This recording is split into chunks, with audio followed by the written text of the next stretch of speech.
സമ്മേളന നഗരിയിൽ നിന്ന് എം സന്തോഷ് തുടരുന്നുണ്ട്. സന്തോഷ്, നയരേഖയിലെ മുഖ്യമന്ത്രിയുടെ മറുപടി തന്നെയാണ് ഇന്നത്തെ പ്രധാനപ്പെട്ട അജണ്ട. 3:30-ക്ക് രണ്ടിടങ്ങളിൽ നിന്ന് റെഡ് വോളണ്ടിയർ മാർച്ച് ആരംഭിക്കുന്നു. പ്രധാന പരിപാടികൾ ഒക്കെ മറ്റു കാര്യപരിപാടികൾ കൂടി അറിയേണ്ടതുണ്ട്. മുഖ്യമന്ത്രിയുടെ മറുപടിക്ക് ശേഷമുള്ള മറ്റു പരിപാടികൾ എന്തൊക്കെയാണ് റെഡ് വോളണ്ടിയർ മാർച്ചിനൊക്കെ മുമ്പ്?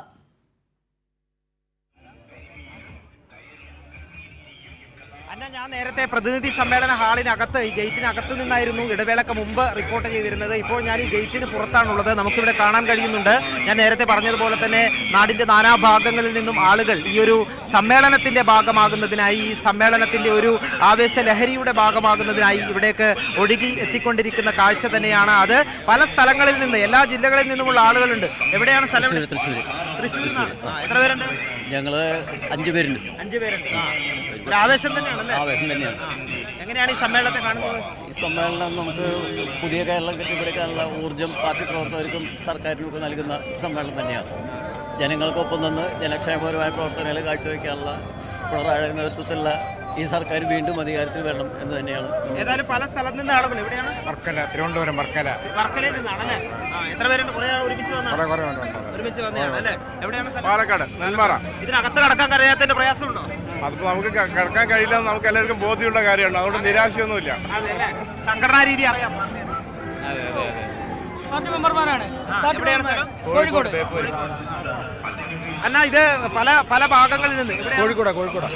കേരളത്തിന്റെ എല്ലാ വടക്കൻ കേരളത്തിന്റെ അങ്ങ് കാസർഗോഡ് മുതൽ ഇങ്ങ് തിരുവനന്തപുരം വരെയുള്ള എല്ലാ ജില്ലകളിൽ നിന്നും ആളുകൾ ഈ ഒരു സമ്മേളനത്തിന്റെ ഭാഗമാകാൻ, ഇതിന്റെ ഒരു ആവേശത്തോടൊപ്പം ചേരാൻ. ഞാൻ നേരത്തെ പറഞ്ഞതുപോലെ CPM-ന്റെ സംഘടനാ സമ്മേളനക്ക് അതിൻ്റെതായിട്ടുള്ള അച്ചടക്കവും ഗൗരവമുണ്ട്. അതുകൊണ്ട് ഈ ഗേറ്റിനപ്പുറത്തേക്ക് ആർക്കും കടക്കാൻ കഴിയില്ല. പക്ഷേ ആ ഒരു സമ്മേളനത്തിന്റെ വികാരം ഉൾക്കൊണ്ടുകൊണ്ട് അവരെല്ലാം പുറത്ത് ഈ വെയിലത്ത്, പൊരിവെയിലത്ത് കാത്തു നിൽക്കുകയാണ്. അവിടെ നടക്കുന്ന ചർച്ചകൾ അത് അവരുടെ ഈ പാർട്ടിയെ മുന്നോട്ട് കൊണ്ടുപോകുന്നതിന് എത്രത്തോളം പ്രാധാന്യമുള്ളതാണ് എന്നുള്ളത് അവർക്ക് നല്ല ധാരണയുണ്ട്. അതുകൊണ്ട് തന്നെ ഈ ഗേറ്റ് വഴി ഇടയ്ക്ക് പുറത്തോട്ട് വരുന്ന നേതാക്കന്മാരെ കാണാനും അവരുടെ നേതൃത്വത്തെ അഭിവാദ്യം ചെയ്യുന്നതിനുമെല്ലാമായാണ് പതിനായിരക്കണക്കിന് ആളുകൾ, ലക്ഷക്കണക്കിന് ആളുകൾ ഈ സമ്മേളന നഗരിയിലേക്ക് ഒഴുകിയെത്തിക്കൊണ്ടിരിക്കുന്നത്. ഏറ്റവും പ്രധാനമായും ഈ 2 സ്ഥലങ്ങളിൽ, ഒന്ന് ഈ പ്രതിനിധി സമ്മേളനം നടക്കുന്ന കൊല്ലം നഗരസഭയുടെ C. കേശവൻ മെമ്മോറിയൽ ഹാളിലും അതോടൊപ്പം തന്നെ ഈ പൊതുസമ്മേളനം നടക്കുന്ന ആശ്രാം മൈതാനത്തുമാണ് ഏറ്റവും കൂടുതൽ ആളുകൾ ഇപ്പോൾ എത്തിക്കൊണ്ടിരിക്കുന്നത്.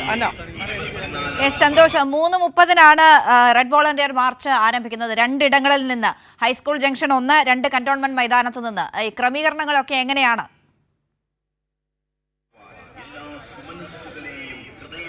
തീർച്ചയായും വളരെ നേരത്തെ തന്നെ കാലേക്കൂട്ടിയുള്ള ക്രമീകരണങ്ങൾ. കൊല്ലം സമ്മേളനം എന്ന് പറയുന്നത് ഏറ്റവും കൃത്യമായിട്ടുള്ള സംഘാടനത്തിന്റെ ഒരു മകുട ഉദാഹരണം കൂടിയാണ്. വളരെ കൃത്യമായിട്ടുള്ള അച്ചടക്കത്തോടുകൂടി അതിന്റെ പ്രതിനിധി സമ്മേളനം ഒരു ഭാഗത്ത് നടക്കുന്നു. അതോടൊപ്പം തന്നെ ഈ വലിയ ജനസഞ്ചയത്തെ ഉൾക്കൊള്ളുന്നതിനായി കൊല്ലം നഗരത്തെ പൂർണ്ണമായും സജ്ജമാക്കുന്നതിന് വേണ്ടി ദിവസങ്ങളായിട്ടുള്ള ഒരുക്കങ്ങളെല്ലാം തന്നെയാണ് സംഘാടക സമിതിയുടെ നേതൃത്വത്തിൽ നടക്കുന്നത്. ഉച്ചക്ക് മുതൽ ഇവിടെ ഗതാഗത നിയന്ത്രണം ഉൾപ്പെടെ ഏർപ്പെടുത്തിയിട്ടുണ്ട്. 2 സ്ഥലങ്ങളിൽ നിന്നായിക്കൊണ്ടാണ് ഈ ചുവപ്പ് വളണ്ടിയർ മാർച്ച് ആരംഭിക്കുന്നത്. 25,000-ഓളം ചുവപ്പ് വളണ്ടിയർമാർ ഈ സമ്മേളനത്തിന്റെ ഭാഗമായി തന്നെ ഈ കൊല്ലത്തിന്റെ നഗരവീഥികളിലൂടെ കൊല്ലം നഗരത്തെ ചെമ്പട്ടുടുപ്പിച്ചുകൊണ്ടുള്ള ചുവപ്പ് വളണ്ടിയർ മാർച്ച് ഉണ്ടാകും. അതോടൊപ്പം തന്നെ 2 ലക്ഷം ഈ ജനങ്ങൾ, ആളുകൾ ഈ ആശ്രാമ മൈതാനത്തേക്ക് പൊതുസമ്മേളനത്തിൽ പങ്കെടുക്കുന്നതിനായി ഒഴുകിയെത്തും എന്നുള്ളതാണ് പ്രതീക്ഷിക്കുന്നത്. അത്തരത്തിൽ വലിയൊരു ജനസഞ്ചയം. നമുക്കറിയാം, കൊല്ലം എന്ന് പറയുന്നത് കേരളത്തിലെ വിപ്ലവ ഭൂമിയാണ്. നിരവധി കർഷക കമ്മ്യൂണിസ്റ്റ് പോരാട്ടങ്ങൾക്ക് വേദിയായിട്ടുള്ള രക്തസാക്ഷികളുടെ മണ്ണാണ്. കമ്മ്യൂണിസ്റ്റ് പ്രസ്ഥാനത്തിന് ആഴത്തിൽ വേരോട്ടമുള്ള ഒരു ജില്ല കൂടിയാണ് കണ്ണൂർ. അതുകൊണ്ട് തന്നെ ആ ജില്ലയുടെ എല്ലാ തരത്തിലുള്ള ആവേശവും പൂർണ്ണമായും ഈ സമ്മേളനത്തിന്റെ സമ്മേളന നഗരിയിൽ അലയടിക്കുന്നത് കാണാം. അതുകൊണ്ട് ആ സ്വയം അച്ചടക്കത്തോടുകൂടി ലക്ഷക്കണക്കിന് ആളുകൾ ഈ ഒരു നഗരത്തിലേക്ക് ഒഴുകിയെത്തുമ്പോൾ അത് CPIM-ന്റെ സമ്മേളന ചരിത്രത്തിലെ ഏറ്റവും പ്രധാനപ്പെട്ട മറ്റൊരു അധ്യായം, മറ്റൊരു ചരിത്രം കൂടി കുറിക്കപ്പെടുകയാണ്. ആശ്രാമ മൈതാനം എന്ന് പറയുന്നത് 70 ഏക്കറിലധികം പരന്നു കിടക്കുന്ന കൊല്ലത്തെ ഏറ്റവും പ്രധാനപ്പെട്ട ഒരു സാംസ്കാരിക കേന്ദ്രം, രാഷ്ട്രീയ കേന്ദ്രം, നിരവധി ചരിത്രപരമായിട്ടുള്ള പരിപാടികൾക്ക് വേദിയായിട്ടുള്ള ഒരു കേന്ദ്രം കൂടിയാണ്. അവിടെ മറ്റൊരു ചരിത്രം എഴുതാനുള്ള തയ്യാറെടുപ്പിലാണ് ഇന്ന് കൊല്ലമുള്ളത്. കാരണം കേരളത്തിൽ നിന്നെത്തുന്ന, കേരളത്തിന്റെ വിവിധ സ്ഥലങ്ങളിൽ നിന്നെത്തുന്ന ലക്ഷക്കണക്കിന് ആളുകളെ അവിടേക്ക് സ്വീകരിക്കാനും ഈ സമ്മേളനത്തിന്റെ ഭാഗമായിക്കൊണ്ട് അവർക്ക് ആവശ്യമായിട്ടുള്ള സൗകര്യങ്ങൾ ഒരുക്കുന്നതിനായും കൊല്ലം ജനത പൂർണ്ണമായും തന്നെ മാസങ്ങൾ നീണ്ട തയ്യാറെടുപ്പുകൾ, ഒരുക്കങ്ങളെല്ലാം തന്നെ നടത്തിയിരുന്നു. അതിന്റെ അതിന്റെ പരിസമാപ്തിയിലേക്ക് ഈ സമ്മേളനം നീങ്ങുമ്പോൾ വലിയ ആവേശത്തിൽ തന്നെയാണ് പാർട്ടി പ്രവർത്തകരുള്ളത്. പാർട്ടിയെ ജീവശ്വാസമായി കാണുന്നവർ ആരുടെയും ആഹ്വാനമില്ലാതെ, ഒരു നേതൃത്വത്തിന്റെയും ആഹ്വാനമില്ലാതെ സ്വയം വളണ്ടിയർമായി, സ്വയം സന്നദ്ധരായിക്കൊണ്ട് ഈ സമ്മേളന നഗരിയിലേക്ക് എത്തിയവരാണ്. കേരളത്തിന്റെ എല്ലാ ഭാഗത്തു നിന്നും അവർക്ക് ഈ പാർട്ടിയോടുള്ള സ്നേഹത്തിന്റെ ഭാഗമായിക്കൊണ്ട് ഇവിടേക്ക് എത്തിയാണ്. അവരെല്ലാം കൂടി ചേർന്നുകൊണ്ട് ഒരു മനുഷ്യക്കടൽ രൂപപ്പെടുത്തിക്കൊണ്ട് ഈ പ്രസ്ഥാനത്തിന് ഒരു പോറൽ പോലും ഉണ്ടാക്കാൻ അനുവദിക്കില്ല എന്നുള്ള പ്രഖ്യാപനം കൂടിയായിരിക്കും ഈ സമ്മേളനം. അതുതന്നെയാണ് പല രീതിയിലുള്ള കടന്നാക്രമണങ്ങൾ പല ഭാഗങ്ങളിൽ നിന്നും നേരിടുമ്പോഴും എല്ലാ കടന്നാക്രമണങ്ങളെയും പ്രതിരോധിക്കാൻ സാധാരണക്കാരായ പാർട്ടി പ്രവർത്തകരായി ഞങ്ങൾ മുന്നിലുണ്ടാകും എന്നുള്ള പ്രഖ്യാപനം കൂടിയാണ് കേരളത്തിൽ അങ്ങോളം ഇങ്ങോളമുള്ള പാർട്ടി പ്രവർത്തകർ നടത്തുന്നത്.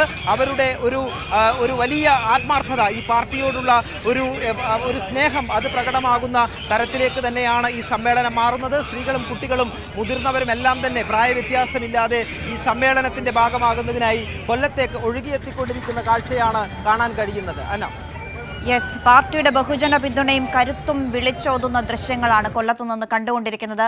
ബഹുജന റാലിയോടുകൂടി ഇന്ന് സമാപന സമ്മേളനം വൈകിട്ട് 4 മണിക്കാണ് ആരംഭിക്കുക.